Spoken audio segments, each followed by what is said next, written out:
DJ and PK, it's 97.5 The Zone. We are at the Road Home Mediathon today, powered by the Performance Automotive Group in Bountiful, raising money for Utah's largest homeless shelter. You can donate online at theroadhome.org, or you can call 801-819-7300. Also, Venmo and PayPal at the Road Home or at the Road Home UT. Lots of possibilities, lots of ways for you to contribute. And we're going to be talking with a couple other people who work closely with the Road Home coming up in a few minutes.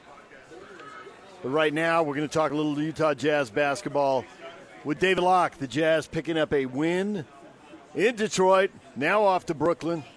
David Locke joins us now. David, good morning. Good morning, David James. Is my friend Patrick Kinahan there? Yeah. Yes! Makes me so happy. We're at the Road Home. Oh, my gosh. What a gift that I get to do this every week, every Friday, cap off a week, talking to two radio geniuses. Sorry, no wider range than radio. And get to chat with you. It makes me very happy. Lay it on thicker, David. Lay it on thicker. It's all legit. At this point, if you're not a radio genius at this point, you'd be pretty lame, actually. I was watching that game wrap up last night thinking, I'm going to talk to David Locke after a win. I wonder how different his mood will be. I mean, it's just one win, and everybody can look at the standings and see 6-20. But there is something about winning. You need to taste the fruits of victory every once in a while, right? Yeah, I mean, I think they do, right? They'd lost two of their last three. They'd been down 40. So I think you do, yeah, you need to have some feeling every now and then that things are going the correct direction, or that you're at least getting better individually, or that you can fight through some of the things that you're experiencing. If you don't, I think it's hard for Will to keep teaching. I think it's hard for players to buy in, and you can fall into a pretty heavy, like, just, I'm going to go get mine kind of stuff. Like, we'll see. I don't actually buy the whole theory you're, like, ripping away the culture. Like, I'm not sure I believe that, because I actually don't know that I buy the whole culture thing that much. Like, Cleveland's culture was terrible, and then LeBron re-signed, and it was really good. Yeah, I hear what you're saying on that word culture. I think it gets expounded and expanded more than it actually is sometimes. I like to look at two things when I open up a box score, and it's the Majerus in me, covering him for a decade when I was with the newspaper, and it was all about first and foremost, as he would say, the other team's shooting percentage, which meant your defensive effort, and then yours. So I look at the Jazz, wow, they make 50% of their threes, and if you make 50% of your threes in today's game, that's a lot because you shoot so many. You get 58 points from your starting backcourt. So clearly they shot the ball well, but you can take us a little bit more inside and say, okay, why were they shooting the ball well? It wasn't just simply that the ball was going in. What was going on that was allowing them to be in the position to shoot the ball well? That's what I'm getting at. Yep. So great question, and good night to ask it. So they had 23s, now 24. Ironically, Detroit beat Miami the other night. They went 20 of 40 from three, and they won, and then we went 20 of 40. So, yeah, this league, when you're taking as many threes as you are, the three-point shooting variance is probably now the first thing to look at the box score every night. But what you don't see in the box score is that 10 of those 23s came in transition. Right. So they got out and ran last night and got looks early in the shot clock. Their half-court offense wasn't very good. Their pick-and-roll offense wasn't very good. Detroit was very physical after the first quarter, and they really struggled. And so, but they got out in transition and ran. They were in transition in the first quarter 26% of the time, and they averaged, are you ready for this? 2.47 points per possession. That's pretty good. That'll win a few games. Yeah, so, they were in transition, and they were shooting getting early three looks, and they hit 10 transition threes on the night. That'll do it. It was all going wrong after they built that 48-19 lead after the first quarter, and it was down to 6, and Keontae throws down that dunk. If he misses that dunk, do they lose that game? I mean, is it too simple to say that turned around all the energy and emotion? No, I thought actually I just finished my podcast. I haven't posted it yet. I thought there were two parts of the game I thought were most vital. One, I thought Keontae's dunk changed the game, so I'm with you 100%. Like if he just pulls up for a mid-range jumper, I don't think they probably lose the game. And if he misses a mid-range jumper, I just thought it showed a level of fight and effort from a young player. I think it's a really important moment for Keontae, frankly. We haven't seen him be that athletic in a while.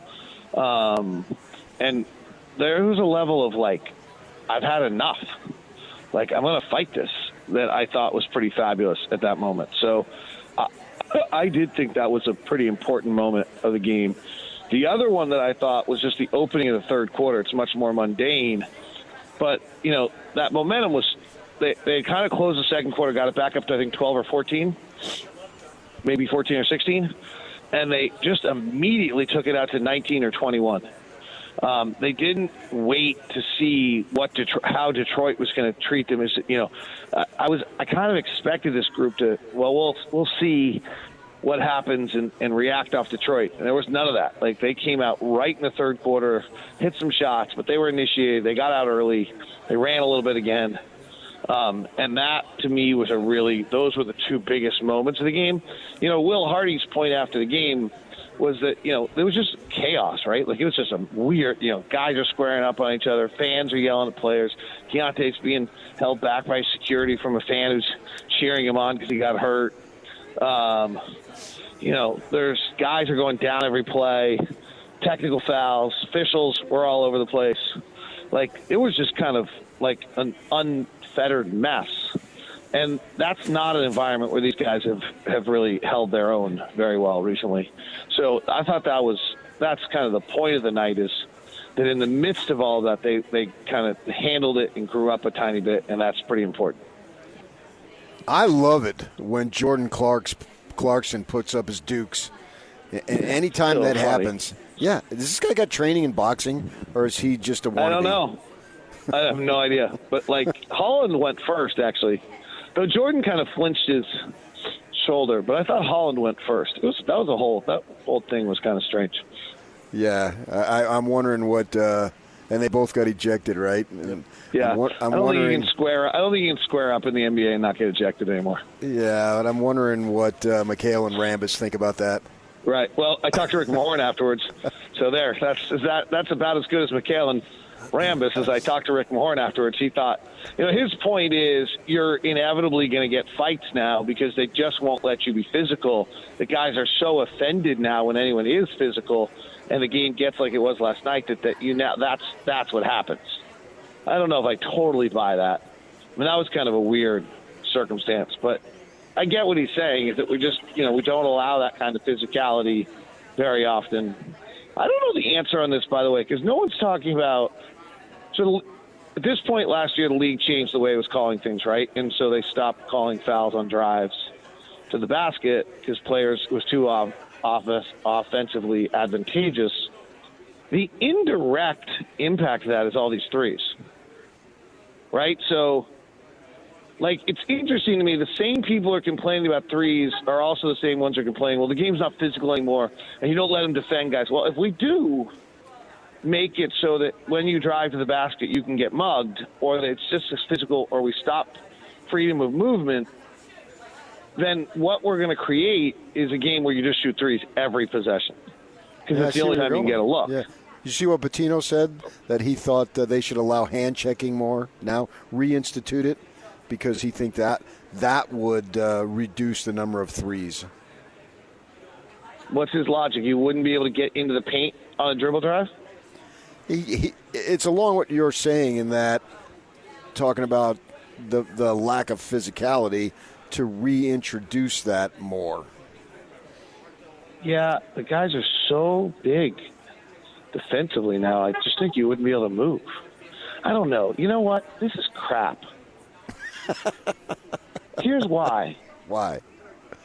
All right, it's crap for three reasons. Okay, number one. Has anyone watched an 80s and 90s basketball game? It's awful. It's awful. Oh, I know, Stockton Malone were so great. No, it's so horrifically boring. You walk the ball up the floor. You throw in the post to Charles Barkley. He dribbles 11 times. The 80s Lakers were boring? Well, then the Lakers were. But even if you watch those games, the game's so different today. Okay, so this is, by the way, the other thing that's completely crap about these conversations is the reference point. When anyone ever references an era, is the single best team. Okay, so the Celtics aren't boring. They're incredible to watch. And Cleveland's not boring. They're incredible to watch. So, yeah, if we take the one or two best teams of every era, yeah, they're great. But that's not what we're talking about. So, yeah, Magic was amazing. But also, okay, if you watch the I defense, can sleep now. You just guard your guy. You don't even ever venture off your guy. So it's just not even a similar game in any way, shape, or form. And then the second thing is I actually think that this whole narrative that's floating around about, well, the NBA ratings are down, and maybe you guys did a show on it. But the fact of the matter is the reason you did a show on it is because there was no more college football playoffs to debate. Nobody cared about the NBA Cup on the national level, so you couldn't talk about that. The NFL is boring because the AFC has every single team is already in the playoffs. And so you needed a topic this week. So we went to NBA ratings. But the fact that NBA ratings are down like 21%, while the exact same number of people are no longer watching television, is actually a non-story. Sports has been immune to the ratings drop. Certainly the NFL has. So the NFL is incredible. Like that should be the story, is that the NFL is incredible, largely based on gambling. Yeah. That is a major plus. And fantasy football is gambling. Count that in there. Yeah. Gives people a rooting interest in games they wouldn't otherwise have a rooting interest in. And it's generally easy to watch because it's on a weekend when you're not working. Right. And your kids don't have events. I don't think the threes, in my mind, the threes aren't the big problem. I know a lot of people believe they are and, to each their own and all that stuff. To me, it's more the best players aren't playing and the teams don't seem particularly worried about winning regular season games. Just get in the playoffs and then it's on. And like the Lakers, you can be in the play-in and get to the conference final. That, I think, takes the urgency away from the regular season. If the players aren't playing and if the teams don't seem to care, why should I? Yeah, that, I think the injuries is a bigger problem than I agree. I think the injuries are a real problem. And the injuries are because we're asking so much more out of our players. We're playing 10 more possessions every game than we used to on both sides of the floor. And so your load is that. And then if you watch how much somebody defends when they go from, they start on the wing and then they go down, then they close out, and then they rotate. Like, that's just not the way the game used to be played. So I do think the injuries are a problem. I do think there's a feeling that the regular season doesn't matter. I'm not sure I think that's true when we watch what happens with whether you have home court advantage or not. But maybe. I think that's much more accurate. The three thing is actually just there's no logic in any of it. Like first of all, the league's making 37.5% of threes. So you want a mid-range jumper where they make 40%, and that's somehow better? Like that's just such stupid logic. Yeah, but you assigned them 40%. We've lost the mid-range game. Like, what's so freaking gorgeous about a guy taking a 16-foot jumper that goes in 40% of the time? What if it goes in 48% of the time? But there's three guys in the league that do that, and they're allowed to shoot them. Well, those are the ones I watch. Okay, yeah, Kevin Durant, Kyrie Irving, yeah, they're really good. Devin Booker. I think the issue. I went to the games last Friday. And it wasn't the threes. It was the fact that the threes were going in. And I was with a buddy of mine who follows the NBA. He's from California, so he's more aligned towards that. And he literally asked me, he says, the Jazz usually play like this? And I say, no. I said, I think it's because they haven't played for 5 days, and Phoenix hasn't played for 5 days, so they're as fresh as can be, and then they were at the top of their games. So I think if you can somehow get that, and not have all these games in all these cities, and nobody can even remember where they are and all that stuff, and what room they're on, what floor they're on in the hotel and all that. I've been there to an extent, and I know what they're going through to, not the physicality of it all, but just the constant flying. And I thought that was a real fun game to watch because guys were at their peaks, and it was because they had so much time off. If they could somehow get to that. I think there's something. There were a bunch of games that Dallas Golden State game had the same thing. Yeah.